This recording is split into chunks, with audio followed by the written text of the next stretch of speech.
이런, 늦겠다.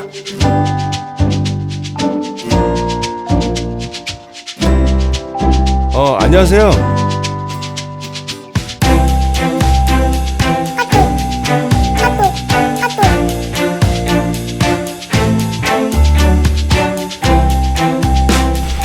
야, 너 뭐야 이거? 똑바로 못해 이거?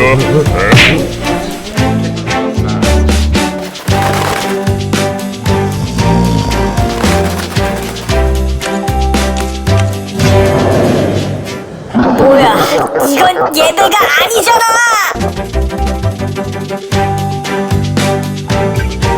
도와드릴게요.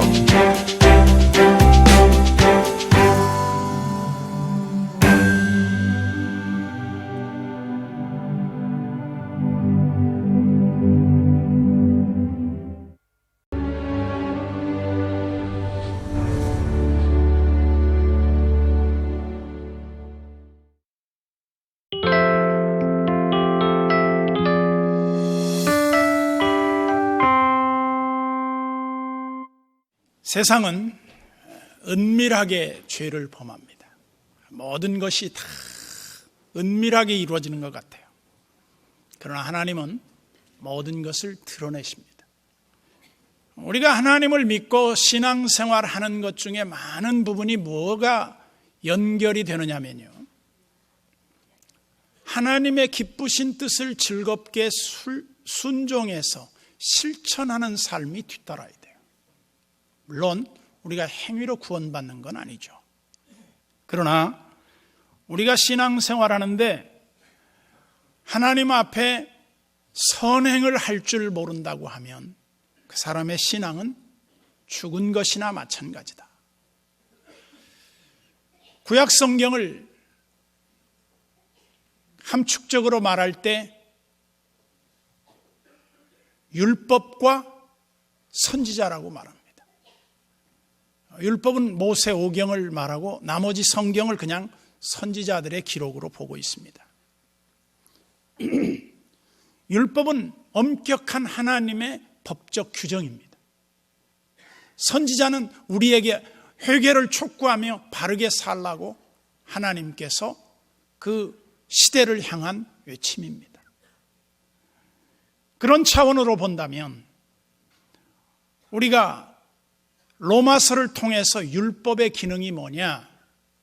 그러면 율법은 우리의 죄를 깨닫게 하고 율법의 기능 가운데 우리의 숨은 죄를 율법을 통해서 드러내게 해요. 그래서 누군가 이런 말을 했어요. 복음주의자 프레드 브라운이라고 하는 분이 율법의 목적은 세 가지가 있다. 그 세 가지 이미지를 어떻게 했냐면, 첫째, 율법은 치과 의사가 들고 있는 그 구강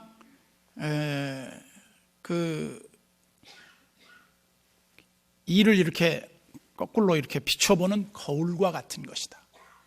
다른 말로 하면 보이지 않는 것을 보게 만들어주는 기능을 하는 것이 율법이다.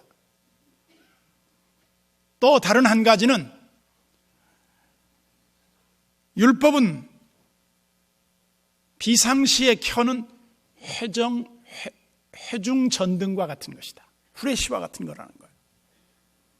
그래서 깜깜하고 어두운 갑자기 밤에 전기가 정전이 됐을 때 그 정전의 원인을 찾기 위해서 후레쉬를 들고 퓨즈 박스에 가서 퓨즈를 가는 동안 필요한 것이다. 또 다른 하나는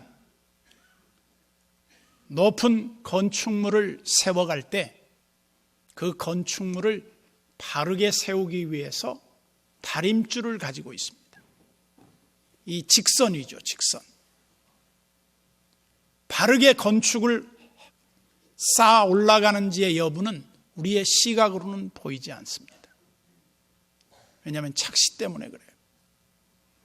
그런데 다림줄로 보면 정확합니다.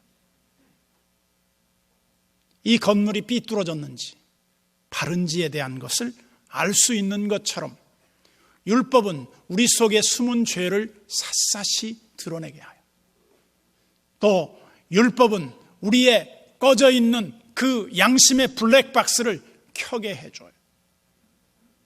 또한 율법은 우리가 신앙의 건강성을 유지하고 있는지에 대한 것을 비춰보게 해요. 그래서 이 율법의 기능을 우리가 잘 이해하고 그것을 아는 데서 그치는 것이 아니라 실천을 해야 할 책임이 있다. 오늘 하나님의 말씀은 우리에게 이것을 깨우쳐주고 있습니다. 유대인들의 나은 것이 무엇이냐? 유대인들의 선민의식 대단하지만 유대인들은 자신들의 대단한 긍지를 무엇으로 느꼈느냐? 자기네들은 하나님의 선민의식과 함께 율법을 통해서 하나님과 자신들은 계약관계에 들어가 있었다는 겁니다. 그것을 대단한 자랑으로 여겼지만 사도 바울은 그것은 자랑이라고 하기에는 너무나도 잘못된 착각이다. 그래서 오늘 본문 12절에는 이렇게 말합니다. 무릇 율법 없이 범죄한 자는 또한 율법 없이 망하고 무릇 율법이 있고 범죄한 자는 율법으로 말미암아 심판을 받으리라. 율법이 있는 자, 없는 자, 이 말의 의미는 율법이 있다. 그 말은 율법을 알고 율법을 배운 사람들, 유대인을 말합니다. 율법이 없는 사람들, 하나님을 모르고 하나님에 대한 율법을 배우지 아니한 이방인들을 말합니다. 그러면 율법이 있는 사람들은 율법이 주는 유익이 뭐냐? 죄를 짓지 않도록 하기 위해서 하나님이 죄가 무엇인지에 대한 것을 규정해 놓은 거예요. 우리가 교통법규를 보면 우리나라와 미국의 교통법규가 좀 특이한 점이 있더라고요. 제가 이렇게 국제면허증을 가지고 교환 목회를 할 때 미국에 가 차를 빌려서 운전을 하고 다녔는데 몇 가지 주의사항을 주더라고요. 한국에서는 오른쪽으로 가는 차량들은 특별히 앞에 차량의 방해만 되지 않으면 언제든지 건널목에 사람들이 건너가는데 다 건너간 후에 파란불이 있어도 건너갈 수가 있어요. 그런데 미국에서는 종종 위험신호가 표지되어 있는 데가 있어요. 우측 신호등 옆에 작은 보조 신호등이 있고 그 밑에 이렇게 써 있습니다. 파란불이 켜졌을 때만 우회전하십시오. 이걸 우리는 참 익숙지 않은 법이에요. 그런데 내가 미국에 가서 운전을 하다가 한국식으로 그냥 무조건 우회전을 했다. 기가 막히게 경찰들이 탁 나와서 딱지를 뗍니다. 그러면 우리는 경찰 아저씨 난 여기 법에 대해서 잘 몰라서 그런데 한국서 왔어요. 봐주세요. 그래도 물론 훈방 조치할 수도 있어요. 내 딱지를 떼도 항의할 수가 없어요. 법을 몰랐기 때문에 면죄가 아니라 그 말입니다. 법을 몰라도 모른다고 해서 벌금이 면제되지 않는다. 다른 말로 하면 율법을 모른다고 해서 하나님이 너 무죄다 그렇게 해주지 않아요. 우리가 율법을 안다고 해서 너 율법 참 잘하는구나 훌륭하다 그렇게 해주시지도 않아요. 율법은 우리의 죄를 심히 죄되게 해서 네가 얼마나 나쁜 사람인지를 발견하게 해준단 말이죠. 그래서 율법이 없는 사람들, 이방인들은 율법이 없기 때문에 무죄, 면죄 받는 게 아니라 그 죄 때문에 무지해서 짓는 죄 때문에 망해요. 심판을 받아요. 또한 유대인들은 율법을 알고 있으면서 불이행했기 때문에 그들은 심판을 받아요. 그래서 모든 사람이 죄를 범하고 모든 사람이 무지해서 하나님의 뜻을 떡 먹듯이 어기면서 하나님을 찾지 않는다고 로마서는 기록하고 있어요. 그래서 하나님은 의로우시며 그의 판단은 정확하시며 하나님은 실수하심이 없는 분이다. 그래서 우리는 율법이 있는 사람들은 율법의 10계명의 정신을 잘 압니다. 그래서 로마서에서는 믿지 않는 사람은 자기가 자기에게 율법이 되나니 양심이 곧 자기의 율법이다. 그럼 여러분 오해하면 안 됩니다. 예수 안 믿는 사람은 양심대로 살면 구원을 받겠군요. 아니, 그런 뜻이 전혀 아닙니다. 인간은 양심적이지도 않고 양심이 있지만 그 양심을 자기에게 엄청나게 호혜적인 해석을 통해서 나쁜 짓을 하면서도 전부 다 자기가 옳다고 생각하는 그런 기능으로 변해버렸어요. 그래서 악인들한테도 너 죽으면 천국 가겠냐 지옥 가겠냐 그렇게 물어보면 나야 뭐 당연히 천국 가죠. 왜? 내가 구조적인 가난과 여러 가지 못 배운 것 때문에 그랬지 뭐 저는 원래적으로는 참 사람이 착한 사람이에요. 이렇게 나온다. 전혀 잘못에 대한 인정의식이 없어요.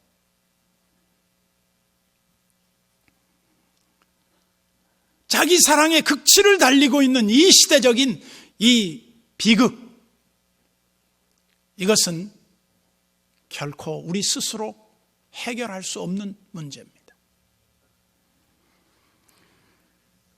13절에 하나님 앞에서는 율법을 듣는 자가 의인이 아니요 오직 율법을 행하는 자라야 의롭다 하심을 얻으리니. 그래서 하나님 말씀 듣는 데서 그치면 우리가 진리를 듣고 속이는 자라고 말합니다. 반면에 하나님의 말씀을 듣고 순종하는 자는 그가 참으로 하나님을 경외하는 줄 알게 해주는 증거가 된다 이 말이에요. 우리는 대단한 어떤 역사를 이루기 위한 모든 그 기초 과정에 무엇이 전제되어 있느냐 하면 아주 작고 초라하고 보잘것없는 것이 우선 선행돼야 하는 거예요. 유대인들의 무교병을 굽는 것은 굉장히 엄격한 규정이 있다고 합니다. 그런데 무교병을 구울 때 그 감독관이 아주 유대인 중에서도 엄격한 유대인이 그 감독을 해서 부풀지 않은 빵을 구워내는데 그 사람이 그 일을 성실하게 최고의 감독관으로 임기가 맞춰질 때 이분이 몸이 아파서 눕게 돼요. 그래서 물어보죠. 감독관님, 새로 임명된 감독관이 무교병을 굽는 데 있어서 제일 중요한 게 무엇입니까? 이렇게 물었어요. 그랬더니 그 아파서 알아누운 노 감독관이 이렇게 말했어. 빵 굽는 부엌에서 일하는 여인들에게 항상 월급을 정확하게 지급하게. 그 사람들이 잘못됐으면 다 잘못된다는 거예요. 우리가 보이지 않는 곳에서 일어나는 어떤 것을 소중하게 여기는 그런 훈련이 사람들에게는 결핍되어 있다는 겁니다. 율법을 듣고 행하는 자가 바른 신자지, 율법을 듣고 전혀 움직이지도 않는 사람이 있다면 그 신앙은 잘못된 것이죠.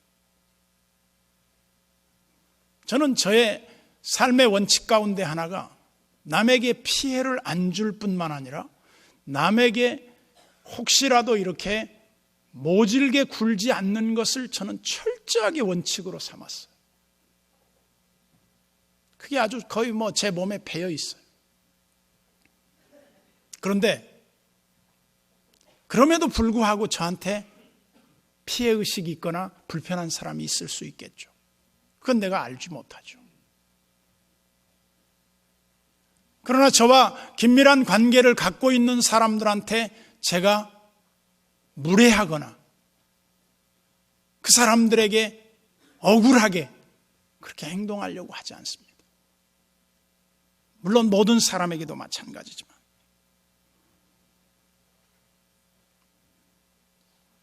유대인들은 율법을 매일 밥 먹듯이 율법의 규정을 외우고 그것을 늘 듣고 배웁니다. 그런데 그들의 삶은 그렇게 뒤따르질 못했어요. 1973년 3명의 창고에서 시작된 지금의 13만 명의 직원을 거느린 일본 전산이라고 하는 이 회사는 특징이 몇 가지 있다고 합니다. 그 성공 비결이 어디 있느냐 그렇게 물었더니 그 회사는 입사 시험, 필기 시험 전형이 없답니다. 첫째로 그 회사는 3가지 시험을 치르는데 첫 번째는 그 사람이 얼마나 자신감이 있는가 보기 위해서 목소리를 크게 내보게 한다는 겁니다. 길거리에서 등등. 저도 목소리로는 내가 2등가라면 서러운데. 두 번째는 긍정적인 태도를 보기 위해서 밥을 빨리 먹게 하는 시험을 본다는 겁니다. 저도 밥을 안 씹고도 삼킬 수 있을 만큼 빨리 먹어요. 근데 별로 도움은 안 되는 거예요, 건강에. 세 번째는 굳은 일을 시켜보는 거예요. 화장실 청소를 시키는 거예요. 저도 화장실 청소를 참 좋아합니다만 우리가 살아가는데 이 일본 전산에서 시험을 치르는 것은 실제적으로 시시한 일이고 아무것도 아닌 것 같지만 누군가 해야 할 일이고 필요한 일이에요. 근데 머리가 좋고 공부를 잘한다고 해서 이런 일을 다 잘하는 건 아니다 이거죠. 그래서 이러한 부분을 테스트해서 합격한 사람을 중심으로 직원들을 뽑았더니 그 회사가 성공 가도를 달리게 됐다는 겁니다. 오늘 우리 주님이 우리에게 요구하시는 가장 바람직한 그리스도인의 삶의 모습은 뭐냐? 실천이에요, 실천. 아는 건 잔뜩 많이 아는데 행하는 건 아무것도 없어. 그러면 그것은 빵점짜리 인생이에요. 14절 말씀 보겠습니다. 율법 없는 이방인이 본성으로 율법의 일을 행할 때에는 이 사람은 율법이 없어도 자기가 자기에게 율법이 되나니. 율법 없는 사람이 율법의 일을 행할 때가 있어요.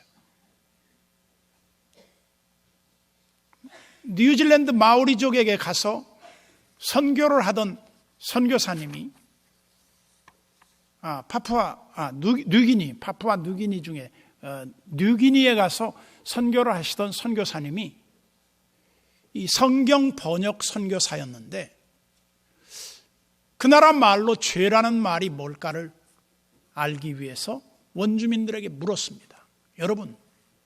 여러분들이 생각할 때 죄가 뭐라고 생각합니까? 그랬더니 도적질하지 마라, 살인하지 마라, 남의 아내 빼앗지 마라, 거짓말하지 마라 등등 이런 것을 죄라고 여기더라는 거예요. 이들은 한 번도 성경을 접해본 적도 없고 한 번도 이들은 기독교 신앙에 공부를 해본 적도 없는 사람들이었는데 그걸 다 알고 있더라는 거예요. 깜짝 놀랐다는 겁니다. 다른 말로 하면 하나님은 이미 우리가 어떤 복음을 듣기 전에도 우리 속에 양심의 등불을 끄지 않으시고 그 양심이 살아있도록 했는데, 그 양심조차도 사실은 화인을 맞았어요. 불인두를 받아가지고 무디어졌어요.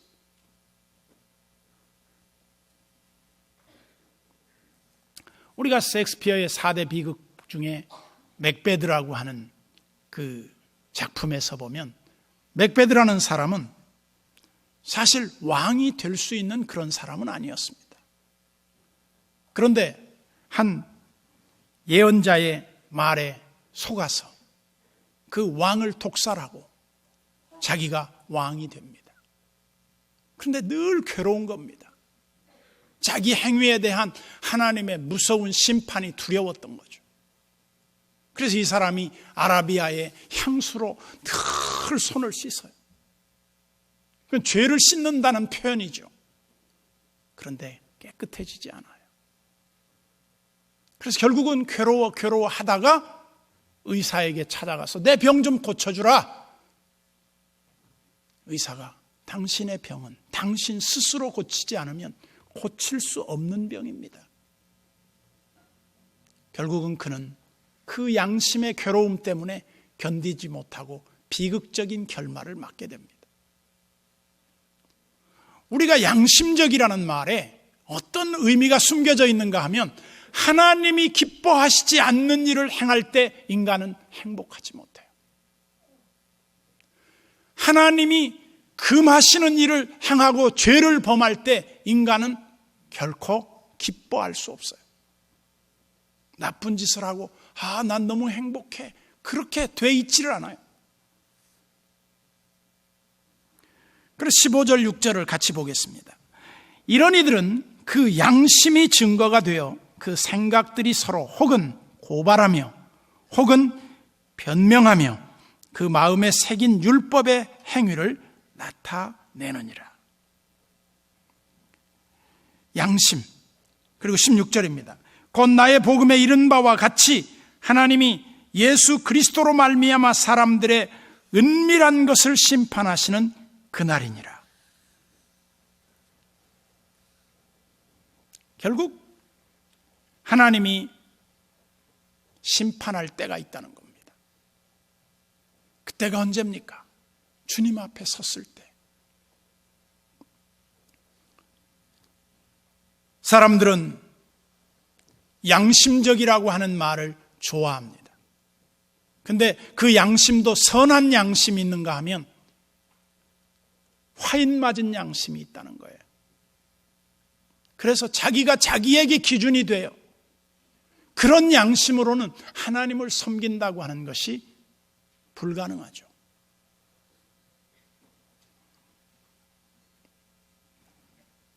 데오드로 파커 목사가 어린 시절 4살 때의 이야기를 이렇게 들려줍니다.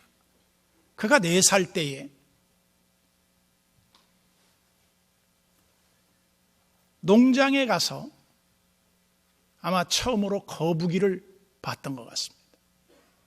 거북이를 보자 이 파커 어린이는 돌멩이를 들어서 거북이를 때려 죽이려고 그랬어요. 그리고 돌멩이를 들고 내려치려고 하는데 어디선가 안 돼! 그 소리가 들렸어요. 놀래가지고 아무도 없는데 어디서 들렸지?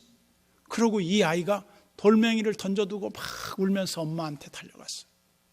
엄마, 내가 거북이를 죽이려고 하는데 누가 안 돼! 그래서 이상하게 생각하고 그게 누구냐고 물어봤어. 그랬더니 그 어머니가 지혜롭죠. 안 돼! 라고 하는 것은 네 내면의 양심의 소리야. 그런데 그 내면의 소리는 곧 하나님의 민감한 음성일 수 있어. 이 어린아이에게 이렇게 가르쳐줬어.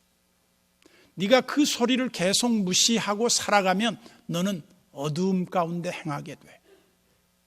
그러나 네가 만약에 그 소리를 잘 듣고 순종하면 너는 훌륭한 사람이 될 거야. 우리가 하나님을 잘 섬긴다고 하는 것이 무엇입니까? 하나님의 말씀인 율법이 내 속에 생생하게 살아서 나를 교훈해야 돼요. 시편 기자는 그렇게 말했어요. 언어도 없고 들리는 소리도 없고 아무 말도 없지만, 아무 소리도 없지만 하나님은 우리를 교훈하시고 있다. 무슨 말입니까? 내면에 하나님이 살아계심과 그 양심의 부끄러움을 통해서 우리로 하여금 하나님의 거룩한 뜻을 쫓아가게 했다 이 말이에요. 우리는 함부로 이 세상을 살아서는 안 됩니다. 다니엘 웹스터라고 하는 사람은 훌륭한 인격자였습니다. 그 정치가요, 학자요, 미국의 국무장관이었을 때 뉴욕의 한 호텔에 친구들과 함께 저녁 만찬을 먹고 그는 깊은 사색에 잠겨 있었습니다. 다른 19명의 친구들은 열심히 떠들고 이야기를 하고 있는데 이 웹스터만큼은 가만히 있으니까 옆에 있는 친구가 물었습니다. 이보게, 자네는 무슨 생각을 그렇게 골똘하게 하나? 그리고 자네는 무엇이 제일 중요하다고 생각하나? 그러자 웹스터가, 나는 내 일생에 제일 중요한 생각은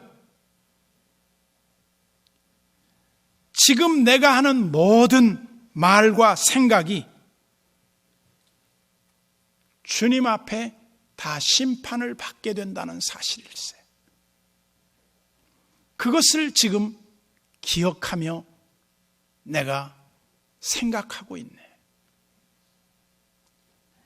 너희가 마지막에 악한 말을 하고 무익한 말을 했을 때 그 말에 대한 심판을 받는 것을 기억해라.